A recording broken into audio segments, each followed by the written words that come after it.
1964 में गवर्नमेंट के सपोर्ट से हुआ इंडिया का सबसे पहला म्यूचुअल फंड लॉन्च, जिसका नाम था UTI, unit trust of India. Government का सपोर्ट था, लोगों ने सोचा सेफ है, सिक्योर है, चलो पैसे डाल देते हैं। 1990 में यूटीआई ने काफी रिस्की स्टॉक पर इन्वेस्ट कर दिया बिना सोचे समझे।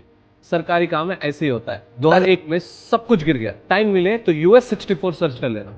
2 करोड़ लोगों का पैसा डूब गया। रिटायर्ड लोग, मिडिल क्लास फैमिली, सब लोग रोड पे आ गए। ये था इंडिया का सबसे पहला म्यूचुअल फंड स्कैम, जिसने सिखाया पैसे लगाना तो बहुत आसान है, सोच के लगाना, समझदारी से लगाना बहुत मुश्किल है। आज इंडिया में 42 रजिस्टर्ड म्यूचुअल फंड्स हैं, जो 2500 से ज्यादा म्यूचुअल फंड स्कीम बेच रहे हैं। मतलब लूट मची हुई है। अब समझते हैं म्यूचुअल फंड होता क्या है। सोचो 100 लोग मिलकर एक डब्बे में पैसे डाल देते हैं और वो डब्बे की चाबी मिलती है एक फंड मैनेजर को। वो फंड मैनेजर कहता है आपका पैसा मैं इन्वेस्ट करूंगा और रिटर्न बना के दूंगा। लेकिन प्रॉब्लम ये है, पैसा आपका है, डिसीजन वो लेता है, और जब मार्केट गिर जाता है वो बोलेगा मार्केट रिस्की है, इट्स नॉट माय फॉल्ट, और mutual funds are subject to market risk. ये लाइन तो आपने 1000 बार सुनी होगी। अब बात करते हैं नंबर्स की। म्यूचुअल फंड का एक्सपेंस रेशियो होता है 1% से लेकर 2.5% तक हर साल।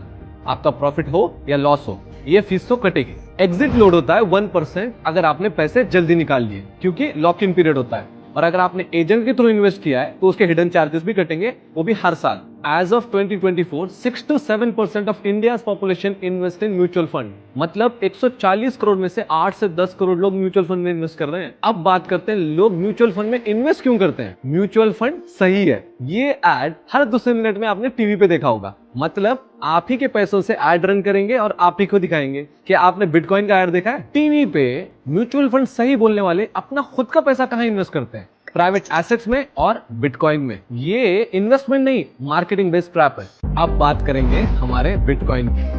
आपका पैसा, आपका इन्वेस्टमेंट, आपका कंट्रोल। कोई फीस नहीं, कोई हिडन चार्जेस नहीं और कोई लॉकिंग पीरियड नहीं। बिटकॉइन को कोई ह्यूमन कंट्रोल नहीं करता, ना ही कोई फंड मैनेजर कंट्रोल करता है, ना ही कोई गवर्नमेंट कंट्रोल करती है, ना ही कोई पॉलिटिशियन कंट्रोल करता है। मार्केट 24/7 ओपन है। शेयर मार्केट बंद है, म्यूचुअल फंड के ऑफिसेस क्लोज है, बैंक बंद है और बिटकॉइन 24/7 चालू है। और सबसे बड़ी बात, टॉप कंट्रीज के बिलियनियर्स, खुद कंट्रीज बिटकॉइन स्टैक कर रहे हैं। माइकल सेलर का नाम तो सुना ही होगा कि इंडिविजुअल नेटवर्थ 90,000 करोड़ है और यूटीआई का टोटल मार्केट कैप सिर्फ 13,000 करोड़ है। माइकल सेलर की कंपनी माइक्रो स्ट्रेटेजी सिर्फ बिटकॉइन बाय कर रही है। लास्ट 5 साल में उन्होंने 5 लाख से भी ज्यादा बिटकॉइन बाय कर दिए। एक बिटकॉइन की वैल्यू 1 करोड़ है। आज इंडिया के पूरे म्यूचुअल फंड का मार्केट कैप सिर्फ $700 बिलियन है और सिर्फ अकेले बिटकॉइन का $2 ट्रिलियन। निवेश बाजार के जोखिमों के अधीन है। योजना से जुड़े सभी दस्तावेजों को ध्यान से पढ़ें। बार तो पढ़ ही लेना।